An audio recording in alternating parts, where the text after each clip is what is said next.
जय श्री कृष्णा। स्वागत है आपका श्री भक्ति ज्ञान चैनल में।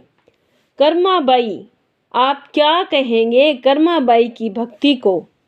घोर अंधेरा जगन्नाथ जी मंदिर में सिर्फ कुछ दियों की टिमटिमाती रोशनी गर्भगृह में पसरी खामोशी को तोड़ रही है।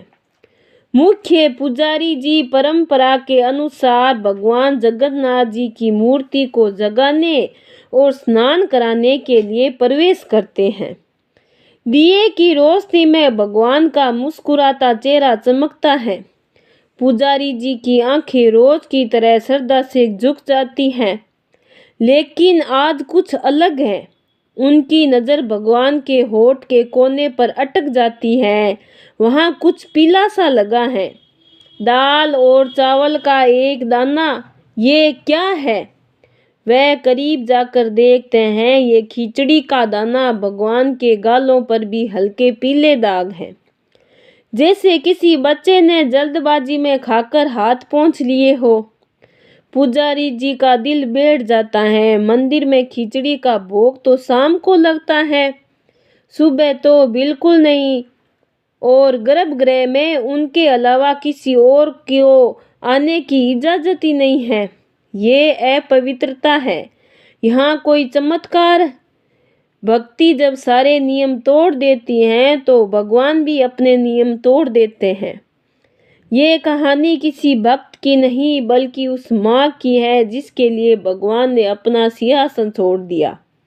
जरा सोचिए, भगवान के होठों तक खिचड़ी कैसे पहुंची? कौन था वो जो जगन्नाथ जी के द्वार पर पार पहुंच गया? राजा गणपति जी एक न्यायप्रिय और धर्मनिष्ठ शासक अपने मंत्रियों के साथ राज्य के मामलों में चर्चा कर रहे थे। तभी घबराए हुए पुजारी जी वहां पहुंचे। पुजारी जी, आप इस समय यहाँ? सब कुशल मंगल तो है महाराज, अनर्थ भी कह सकते हैं और चमत्कार भी। समझ नहीं आ रहा। राजा खड़े हो जाते हैं और दरबार में सन्नाटा छा जाता है। स्पष्ट कहिए। अरे पुजारी जी, क्या हुआ? महाराज, आज भोर में जब मैं गर्भगृह में गया तो मैंने प्रभु जगन्नाथ जी के श्रीमुख पर खिचड़ी के कण देखे। पूरे दरबार में कानाफूसी शुरू हो जाती है। खिचड़ी सुबह सुबह? ये असंभव है। क्या आपने स्वयं देखा है या कोई भ्रम तो नहीं? महाराज, अपनी इस आंखों से देखा है, जैसे किसी ने प्रभु को भोग लगाया हो या उन्होंने उसे स्वीकार भी किया हो। पर सवाल यह है, कौन है और कैसे? मंदिर के सारे द्वार बंद थे। राजा गणपति जी की आंखों में चिंता के साथ साथ एक अजीब सी जिज्ञासा तैर जाती है।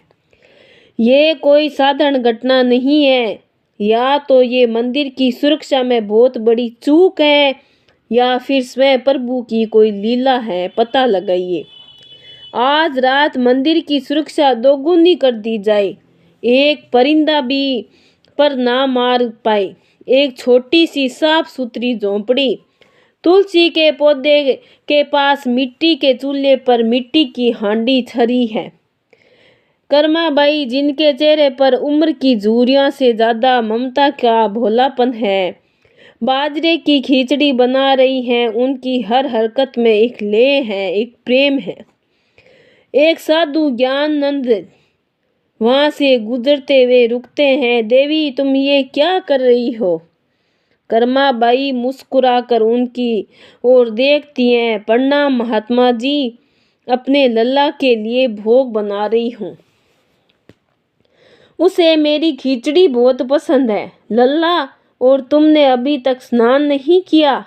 बिना स्नान किए भगवान का भोग, ये तो घोर पाप है। शास्त्र इसके विरुद्ध है। कर्माबाई का चेहरा थोड़ा उतर जाता है। उनकी आंखों में एक बच्चे जैसी उलझन है। पर महात्मा जी, मेरा लल्ला सुबह सुबह भूखा होता है। मैं स्नान ध्यान में लगूंगी तो उसे भोग मिलने में देर हो जाएगी। वो बेचैन हो जाता है। मूर्ख स्त्री, भक्ति का अर्थ अनुशासन है। नियम पहले आते हैं, भावना बाद में। भगवान को तुम्हारी मैली खिचड़ी नहीं, शुद्ध मन और तन से दिया गया भोग चाहिए। कल से पहले स्नान, फिर पूजा और तब भोग बनाना, समझे? कर्माबाई चुपचाप सिर झुका लेती है। साधु ज्ञानानंद जी संतुष्टि के भाव से आगे बढ़ जाते हैं। तभी एक 7-8 साल का बालक दौड़ता हुआ आता है। उसकी आंखों में नटखट है और चेहरे पर एक दिव्य चमक है। माँ माँ, कर्मा भूख लगी है, खिचड़ी बनी है? हाँ मेरे बच्चे, बस बन गई, बैठ अभी परोसती हूँ। वह बालक को खिचड़ी परोसती है।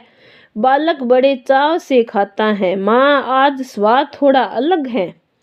तुम्हारी आंखों में चिंता क्यों है? कुछ नहीं बेटा, तू बस पेट भरकर खा, कल से थोड़ा इंतजार करना पड़ेगा तुझे।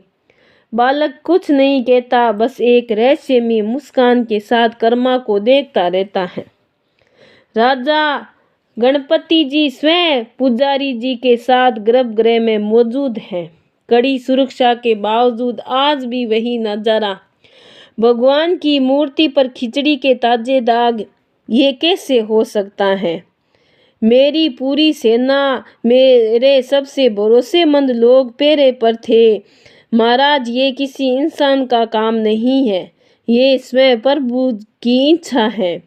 हे प्रभु जगन्नाथ जी, ये क्या लीला है? हमें मार्ग दिखाइए।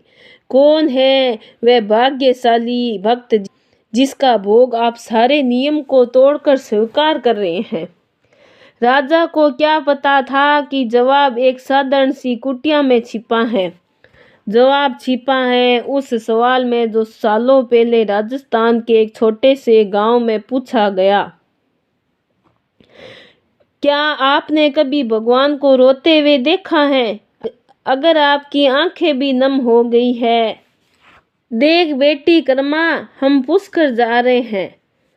4-5 दिन लगेंगे। घर का और ठाकुर जी का ध्यान रखना। आप चिंता मत करो बापूजी, मैं सब संभालूंगी। और हाँ, सबसे जरूरी बात, ठाकुर जी को भोग लगाए बिना तू अन्न का दाना मुंह में मत डालना। जी बापू, मैं रोज अपने हाथों से भोग बनाऊंगी। माता पिता के चले जाते ही कर्मा अगले दिन सुबह उठकर बाजरे की खिचड़ी बनाती है। एक कांसे की थाली में खिचड़ी, ऊपर से ढेर सारा घी और गुड़ डालकर वह उसे भगवान कृष्ण जी की छोटी सी मूर्ति के सामने रखती है। प्रभु, भोग तैयार है, मैं जरा गाय को चारा डालकर आती हूँ, आप खा लेना, भूख लगी होगी आपको। वह काम कर कर लौटती है, थाली वैसी की वैसी रखी है। अरे आपने खाया नहीं? क्यों? क्या खिचड़ी अच्छी नहीं बनी या गुड़ कम रह गया? वह थाली में और गुड़ मिलाती है, फिर इंतजार करती है। कुछ नहीं होता। शाम हो जाती है। कर्मा को अब भूख भी लग रही है। उसकी आंखों में आंसू आ जाते हैं। प्रभु, आप ऐसे क्यों कर रहे हैं? आप नहीं खाएंगे तो मैं नहीं खाऊंगी, मैं भूखी मर जाऊंगी। बापू ने कहा था आपके बाद ही खाना, खा लीजिए ना। उसका भोलापन, उसका हट और उसके आंसू गर्भगृह में पत्थर की मूर्ति को भी पिघला देते हैं। एक दिव्य प्रकाश फैलता है। मूर्ति से स्वयं भगवान श्री कृष्ण एक बालक के रूप में प्रकट होते हैं और कर्मा उन्हें देखकर डरती नहीं, बस मुस्कुराती है, जैसे उसे पता है कि वो आएंगे। रोती क्यों है कर्मा? बस पर्दा लगा दो, मैं चुपचाप भोग लगा लूंगा। अरे इतनी सी बात थी, पहले कह देते। ना आप भूखे रहते, ना मैं उपवास करती। कर्मा अपनी ओढ़नी से पर्दा कर कर उन्हें अपने हाथ से खिचड़ी खिलाती है। भगवान पूरी थाली साफ कर देते हैं। राजा गणपति जी गहरी नींद में, उन्हें एक सपन आता है। सपन में भगवान जगन्नाथ जी स्वयं उनके सामने खड़े हैं, पर उनका चेहरा उतरा है। प्रभु, आपने दर्शन दिए, मैं धन्य हो गया, पर आप चिंतित क्यों हैं? मुझसे कोई भूल हुई है? राजा, तुम्हारी व्यवस्था बहुत अच्छी है, पर एक समस्या हो गई है। आज्ञा दे प्रभु। पुरी में मेरी एक माँ रहती है कर्मा। वो रोज सुबह सुबह मुझे बड़े प्यार से खिचड़ी खिलाती है। मुझे उसके हाथ की खिचड़ी खाए बिना चैन नहीं मिलता। राजा हैरान है, पर किसी ज्ञानी ने उसे पूजा पाठ के चक्कर में उलझा दिया है। अब वो स्नान ध्यान करके भोग मनाती है। भूख के मारे मेरा बुरा हाल हो जाता है। जब तक भोग मिलता है तुम्हारे मंदिर का समय हो जाता है तो मुझे जल्दी जल्दी खाकर हाथ मुंह पोंछ कर यहाँ आना पड़ता है। इसीलिए मेरे मुख पर दाग रह जाते हैं। जरा गणपति जी की नींद टूट जाती है। वह पसीने से भीगे हुए उनके चेहरे पर आश्चर्य और भक्ति का मिला जुला भाव है। कर्मा माँ, कर्मा राजा के सैनिक और मंत्री पूरे पुरी में कर्मा नाम की महिला को ढूंढ रहे हैं। वे कर्मा बाई की कुटिया तक पहुंचते हैं। राजा और पुजारी जी भी वहां आते हैं। वे देखते हैं कि कर्मा बाई स्नान करके गीले बालों में जल्दी जल्दी भोग बना रही है। वहीं नटखट बालक बाहर बैठा इंतजार कर रहा है। माँ जल्दी करो ना, बहुत जोर की भूख लगी है। राजा और पुजारी जी एक दूसरे को देखते हैं। वे समझ जाते हैं ये साधारण बालक नहीं है। तभी साधु ज्ञानानंद जी भी वहां आते हैं। महाराज, आप यहाँ इस अज्ञानी स्त्री की कुटिया में। महात्मा जी जिसे आप अज्ञानी कह रहे हैं वह स्वयं भगवान जगन्नाथ जी की माँ है। आपके थोपे हुए नियमों के कारण भगवान को भूखा रहना पड़ रहा है। ज्ञानानंद जी का चेहरा शर्म से झुक जाता है। उन्हें अपनी भूल का एहसास होता है। वे दौड़कर कर्माबाई के पैरों में गिर पड़ते हैं। मुझे क्षमा कर दो माँ, मैं शास्त्रों का ज्ञान तो पा गया पर प्रेम का ज्ञान ना समझ सका। आपकी भक्ति ही सच्चा शास्त्र है। आप जैसे पहले करती हैं वैसे ही अपने लल्ला को भोग लगाइए। कर्माबाई उसे उठाती है। उनकी आंखों में कोई गुस्सा नहीं, सिर्फ ममता है। महात्मा जी, आप सही थे, पर मेरा लल्ला वो बच्चा है। वो नियम नहीं, सिर्फ माँ का प्यार समझता है। राजा गणपति जी और पुजारी जी हाथ जोड़कर ये सब देख रहे हैं। उनकी आंखें नम है। कर्मा के माता पिता तीर्थ से लौटते हैं। माँ देखती हैं कि गुड़ का मटका लगभग खाली है। कर्मा, इतना सारा गुड़ कहाँ गया? माँ, ठाकुर जी रोज खिचड़ी खाते हैं तो उन्हें ज्यादा गुड़ पसंद है, मैं रोज डालती हूँ। पिता जीवन राम को विश्वास नहीं होता। उन्हें लगता है कि बेटी झूठ बोल रही है। हमसे झूठ बोलती है, तूने ही खाया होगा सब। नहीं बापू, आपको यकीन नहीं है तो कल खुद देख लेना। अगले दिन कर्मा फिर खिचड़ी बनाती है। माता पिता छिप कर देखते हैं। कर्मा थाली रखती है, ओढ़नी का पर्दा करती हैं और प्रार्थना करती हैं। वे अपनी आंखों से देखते हैं कि थाली में से खिचड़ी धीरे धीरे गायब हो रही है। उनके पैरों तले जमीन खिसक जाती है। वे दौड़कर अपनी बेटी के पैरों में गिर पड़ते हैं। बेटी, हमें माफ कर दे, हमें तुझे पहचान ना सके, तू तो साक्षात भक्ति का रूप है।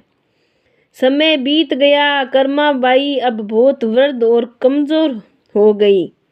वे अपनी चारपाई पर लेटी हैं। उनकी सांसें धीमी चल रही है। वही बालक जो अब भी उतना ही बड़ा है उनका हाथ पकड़कर उनके पास बैठा है। लाला, अब मुझसे उठा नहीं जाता। आज खिचड़ी कैसे बनाऊंगी? तू भूखा रह जाएगा। तू चिंता मत करो माँ, तुमने मुझे जीवन भर खिलाया है। आज मैं तुम्हें अपने साथ ले जाने आया हूँ, जहाँ तुम मेरे लिए कुछ बनाना नहीं पड़ेगा। कर्माबाई मुस्कुराती है और शांति से अपनी आंखें बंद कर लेती है और उनकी आत्मा शरीर छोड़ देती है। मंदिर में यह कोहराम मचा है। भगवान जगन्नाथ जी की मूर्ति की आंखों से अविरल आंसू की धारा बह रही है। पत्थर की मूर्ति रो रही है। राजा गणपति जी और पुजारी जी भागे भागे आते हैं। ये दृश्य देखकर कांप उठते हैं। हे प्रभु, ये क्या हो रहा है? हमसे क्या अपराध हुआ? राजा गणपति जी समझ जाते हैं। वे हाथ जोड़कर प्रार्थना करते हैं। रात को राजा को फिर सपना आता है। भगवान जगन्नाथ जी एक छोटे से बच्चे की तरह सुबक सुबक कर रो रहे हैं। राजा, मेरी माँ चली गई, मेरी कर्मा माँ मुझे छोड़कर चली गई। अब मुझे सुबह सुबह प्यार से खिचड़ी कौन खिलाएगा? अब मैं किसका इंतजार करूंगा? राजा की नींद खुलती है, उनकी आंखों से भी आंसू बह रहे हैं। लेकिन ये एकमात्र माँ नहीं थी, ऐसी और भी कहानियां हैं जहाँ भक्ति ने भगवान को विवश कर दिया। राजा गणपति जी ने सभी पुजारियों और पूरे राज्य के लोगों में इकट्ठा किया। उनका चेहरा दृढ़ और निश्चय और गहरी भावना से भरा हुआ है।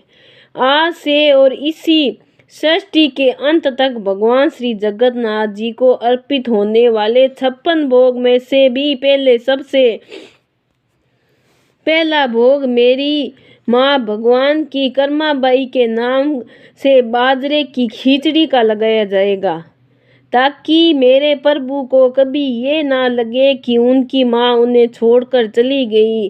उनकी माँ अब यही है, हम सब के दिलों में और इसी मंदिर की परंपरा में हमेशा के लिए। और इसी तरह ये साधारण किसान की बेटी अपने निश्चल प्रेम और भक्ति से जगन्नाथ जी की माँ बन गई। आज भी जगन्नाथपुरी में हर सुबह दुनिया के सबसे शक्तिशाली भगवान अपनी माँ के हाथ की खिचड़ी के लिए एक बच्चे की तरह इंतजार करते हैं। आशा करती हूँ आपको मेरी ये कहानी अच्छी लगी है। अगर आपको मेरी ये कहानी अच्छी लगी है तो लाइक सब्सक्राइब जरूर करें। बहुत बहुत धन्यवाद।